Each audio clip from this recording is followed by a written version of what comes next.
Everything fades with time. The only thing worth remembering is that we will be forgotten, as will our achievements. Still, we make an effort, and the method tried and tested is to make a mark in the very bones of the earth, the very stuff it's made from, stone.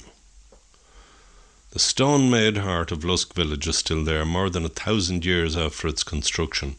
Battles, tranquillities, ceremony, misery, prosperity, all have waxed and waned in the shadow of our round tower. The village has grown up and been thrown down many times around this stone centre, and around its roots a tiny stone city has formed, a little city of the dead. There are tombs and headstones, memorials to the great and to the plain. The very first one to catch the eye is dedicated to Sir Robert Eklund of Kinure near Rush. Rush House, or Kinure House, was home to the dominant landowners of the area. Robert's grandfather, Sir Henry Eklund, bought the estate from the Duke of Ormond around 1708. Sir Robert inherited it in 1725, and according to the verse on his tomb, he was a model of decency. His wife Elizabeth nee Bellingham made a minor adjustment to Alexander Pope's writing to come up with, "Here lies a man without pretence, blessed with plain reason and common sense. Calmly he looked on either life and here, saw nothing to regret or there to fear. From nature's temperate feast was satisfied, thanked heaven that he lived and that he died." Elizabeth doesn't share his final resting place. She took herself back to her native England and is buried at Wigan, far from Lusk's Eklund tomb, which the Lusk Heritage Group contributed to restoring in the recent past. Originally, the medieval church of Lusk was a huge affair that enclosed the Eklund tomb and its older stablemate, the Barnwell tomb, in front of the altar. Nature took a hand 170 years ago or so with the infamous big wind, which took away most of the roofs in the village, including that of St. Markeland's Church. When the new, smaller church was built, the stone memorials were left outside in the elements. Robert Eklund's tombstone remains there to this day. The Barnwell's stonework was subsequently rescued and rehoused in the belfry. Just as important in the overall scheme of things are the rows of headstones spotted around the church. Every name cut in stone was as real as you or I, a life lived in joy or sorrow, gone as we all will be. Stones will last, but in time, even the marks people made will fade away.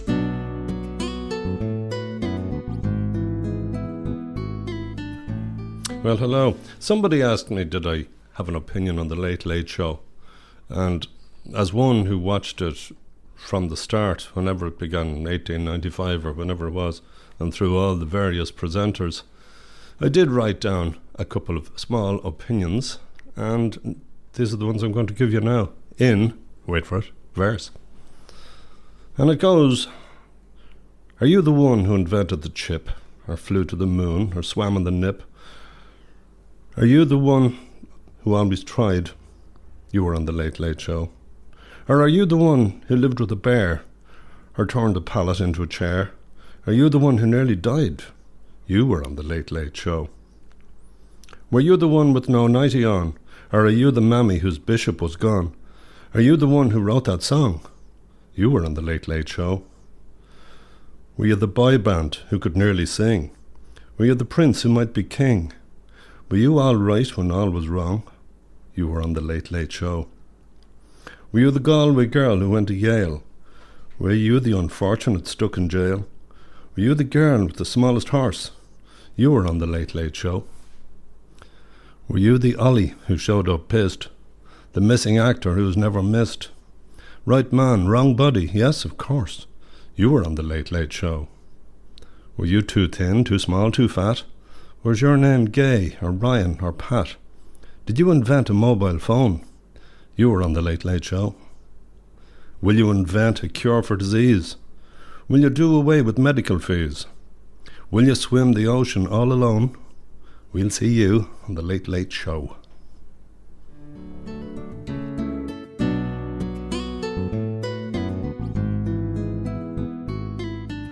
Somebody threw out topics to write about, and somebody, what about the mirror, they said, as a piece of furniture, and what would you write about it? And I know some people have serious relationships with their mirror, But the first thing that came to my mind was what I wrote down here.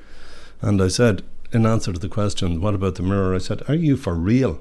Why would you, any of you, think that I'd be interested in writing anything about the mirror? Do I look remotely like someone who would have any interest in giving the mirror the time of day? I'm disappointed in your judgment if you think I could have any relationship with a mirror. Fair enough.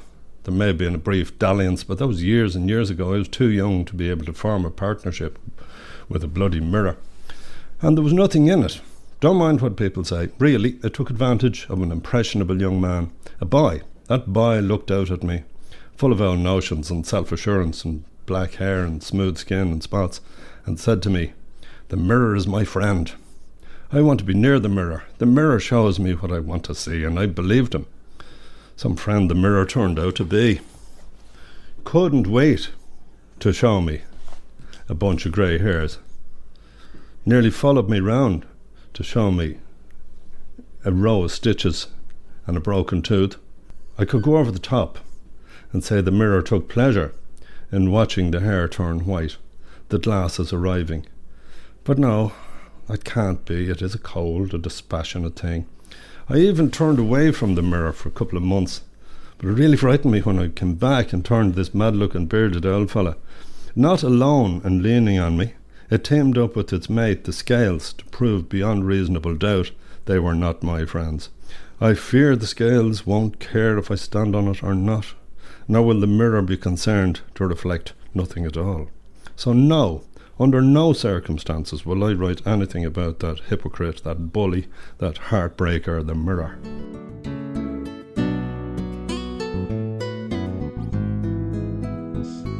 Not a bad kind of an evening at all for November. Plenty of leaves left on the big beech tree at the yard gate. No breeze.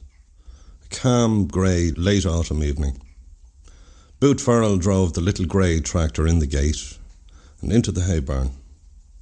Let down the plough, pulled the stopper. Down off the tractor, opened the baler twine round his coat, lit up a woodbine.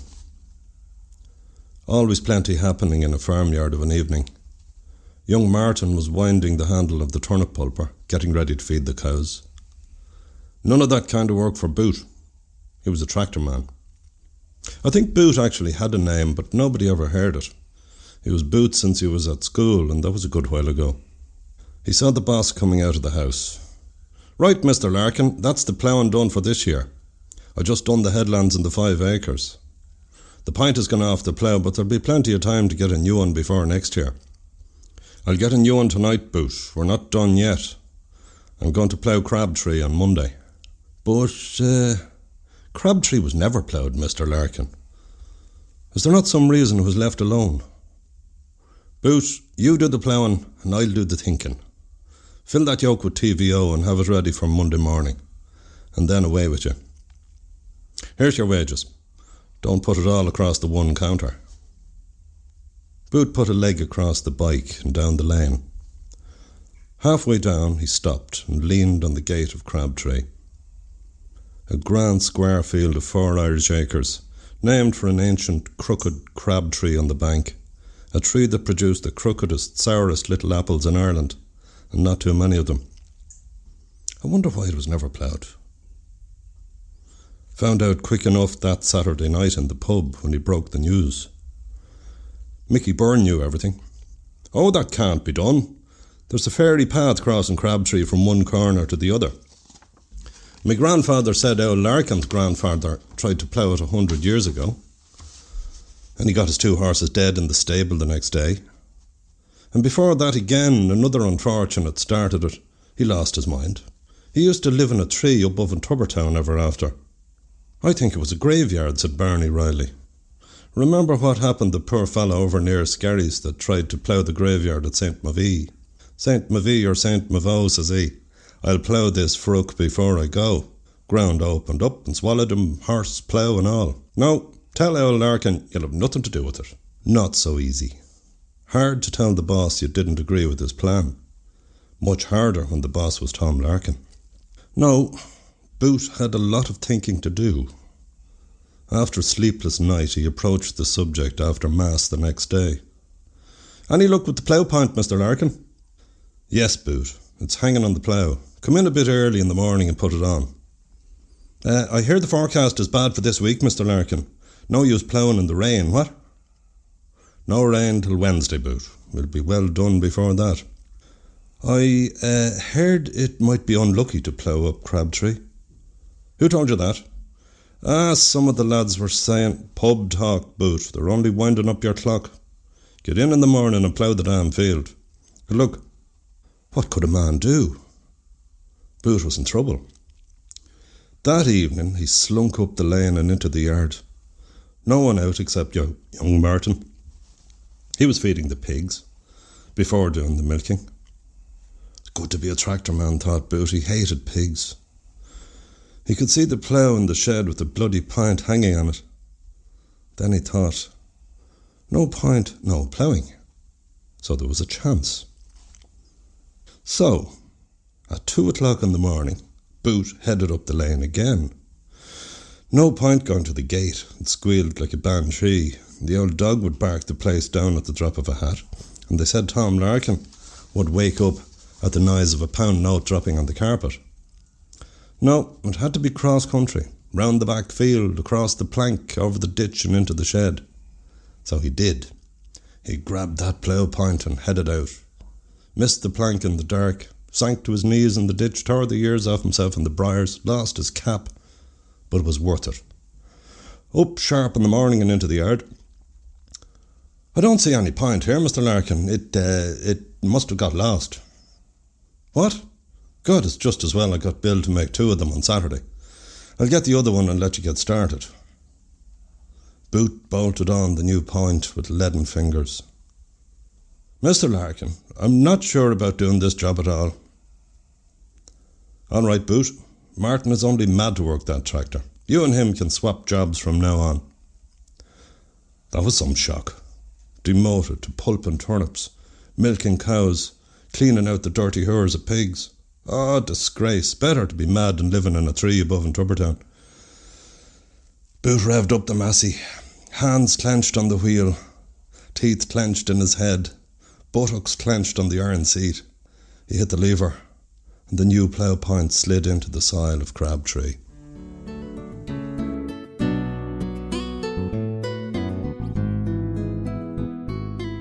The only thing worth remembering is that we will be forgotten, as will our achievements.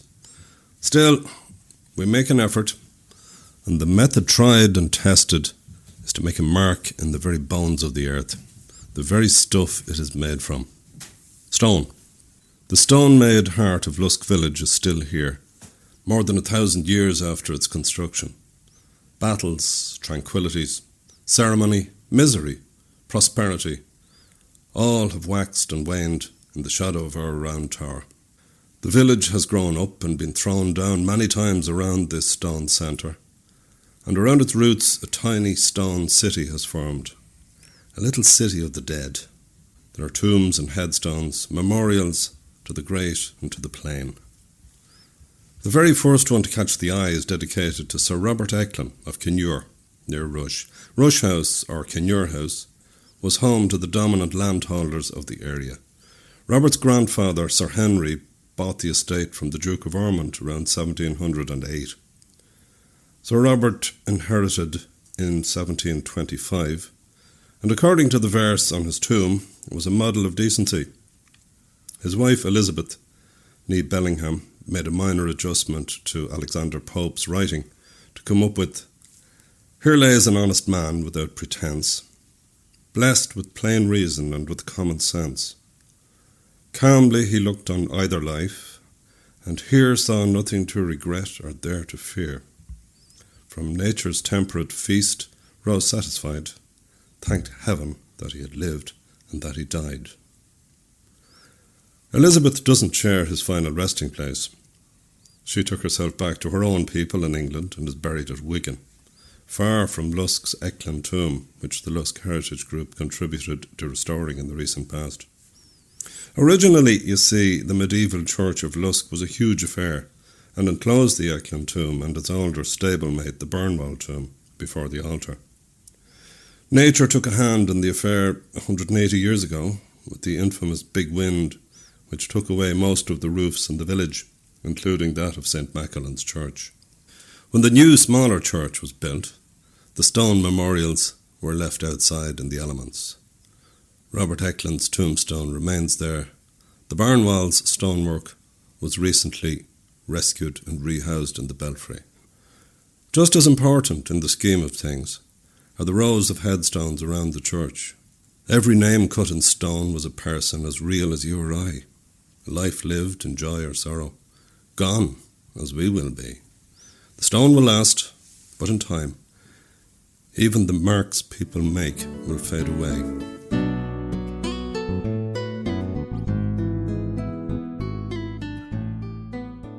A summer morning is better than any morning. When the sun is shining and there's not a cloud in the sky, it's better still. The earlier, the better. The youngest member of the Farrell family was up and doing. He had plans, and they had to be properly carried out. I have to go to Skerry's today, Ma. Mickey Byrne is going to the circus, and he wants me to go for company. This wasn't going to be easy. There were 7 girls in a row in the Farrell's house before this fella came along, and he was the apple of his mother's eye. She couldn't bear for him to be out of her sight. When he got a job with Tom Larkin, she found many a reason to pass by whatever field he was in. If he was playing a game of cricket or football, she'd be there on the line, and woe betide anyone who tackled him or slighted him. He had a dog's life. Result? He'd never been to Skerry's in his life. Dunall, yes. Dunmullen, yes. Ballybocken and Garstown, yes. Drogheda for boots and clothes.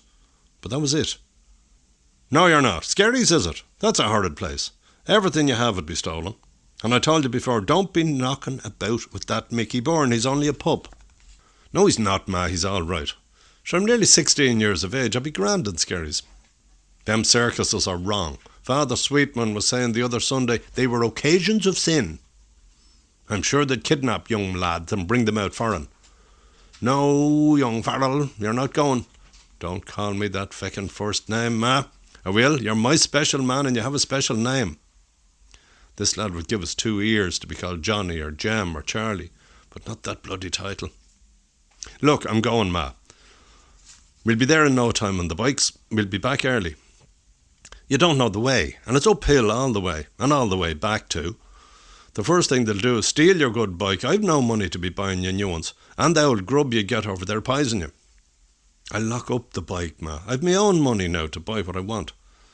Sure, you could give me a bit of a sandwich to bring with me. I won't have to buy grub. Mrs. Farrell knew she was beaten, but she wasn't happy. She wouldn't be content until he was back under the thatch. She wrapped up a fairly hearty heel of brown bread. Wouldn't do to have him enjoying himself, and gave him about 6 yards of a chain and a padlock for the bike. One more try. It'll be raining in no time. That bright morning is a very bad sign. Not at all, says he. I'll be grand.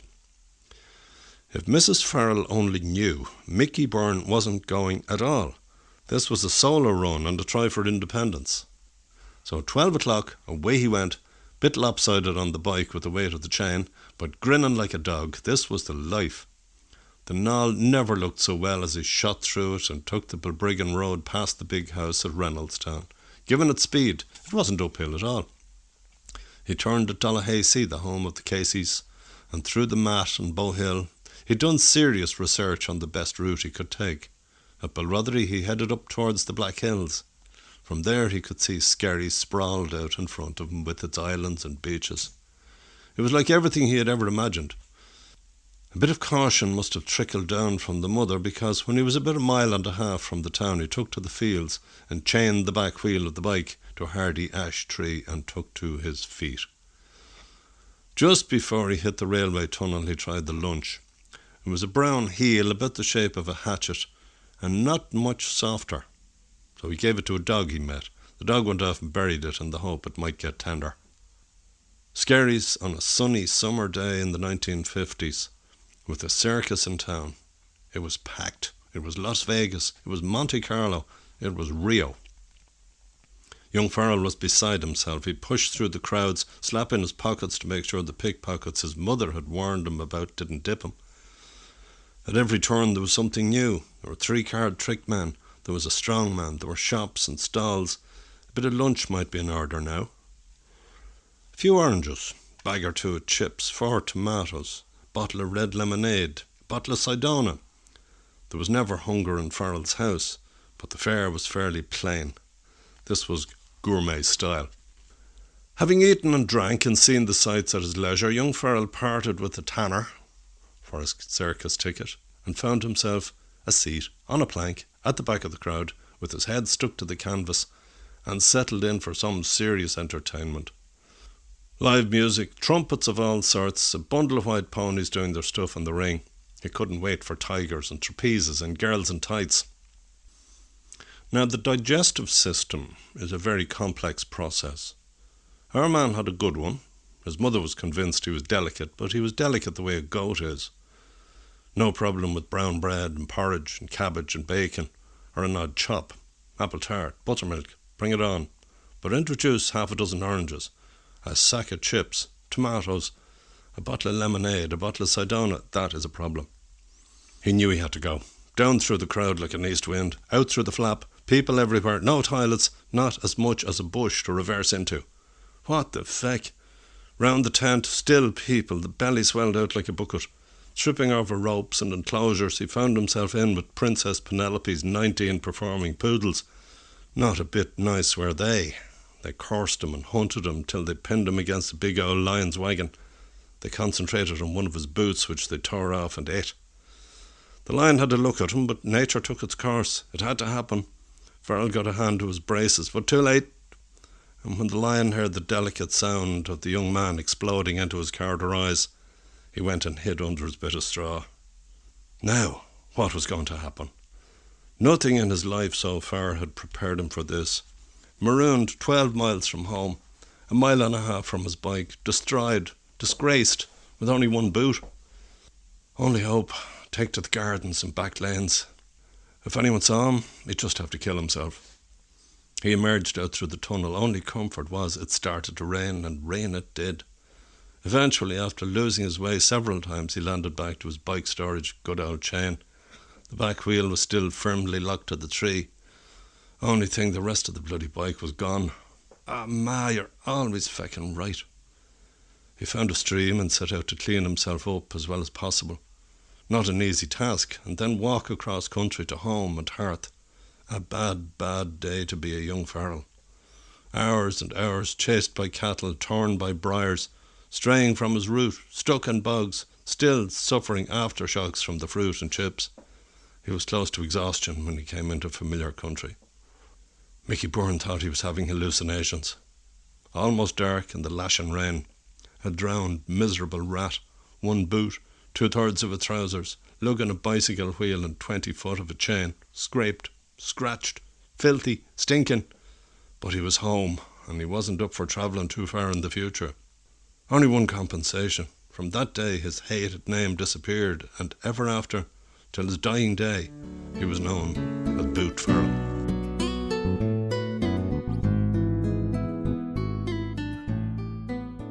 What's the big days during the year for you, Charlie? So asked little Petey Murray. Petey was about 13 at that stage, and as everybody knew, adults and children, he never stopped asking questions. That little fecker wants to know everything. He'd ask the colour of your granny's knickers. Tell him nothing. But Charlie MacDonald was a perfect target for Petey because he loved talking. Wait I think now. Pancake Tuesday is a big day in our house, and my birthday in May, and the day we get the summer holidays in school, and the day we kill the pig. Oh, that's a great day with us as well, says Petey. How did your old fella kill the pig? Now, Charlie didn't want to say he was never let into the shed when the pig was being killed, so he took a chance and said, he chokes him with a rope. That stopped Petey in his tracks. He had to file that in his mind under the heading, How to Kill a Fat Pig. Listen, it was a major event every year in farmers' yards. The pig, fed on the fat of the land for 6 months or more, big as a pony, had to be converted into bacon to feed a family over the winter and into the spring. Everybody had their own method and wouldn't hear of any other way, but they all involved sharp knives and a serious amount of squealing. Everybody was in a state of tension. Hold him! Put out that dog! Mind the light! Get out of my way! poor pig had to squeal as loud as to be heard over the crowd. It usually involved several neighbours because what was wanted was strength and the courage you got from wanting to look good in front of everyone else. Catch the poor pig, get a rope on him. One option was to stun the poor fellow with a hammer, and then out with the pig sticker. That was a ground-down knife in the family for generations, and only used for that purpose. Don't cut twine with that knife, you'll destroy it. This holy knife was sharpened for hours with a stone.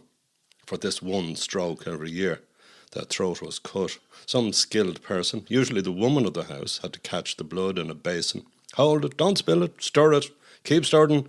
Is everything ready to mix with it? Oatmeal, and it had to be stirred for hours before it was cased up and boiled for more hours to make black pudding or pig's puddings. The late pig had to be hoisted up by the hind legs. Everything inside him had to come out and everything outside him had to be shaved off. Nobody wants hairy bacon anymore. Now the big day aspect began. Anything that could be cooked fresh, like liver and kidneys, pieces of pork, divided out, and out came the pan, lashings of fresh pork. The next hard labour bit was salting the other 95% of the pig. Surely 100 weight of salt was bought from the salt house in Balbriggan and rubbed into the shoulders and loins and hams and belly for hours until it would hold no more salt. Then into a dark shed, under straw and stones, to keep for months, to share with spuds and turnips and cabbage and keep life in a family. And another big day is Christmas Eve, Petey, said Charlie. But Petey was gone. Gone to spread the word of Charlie MacDonald's dad strangled his pig.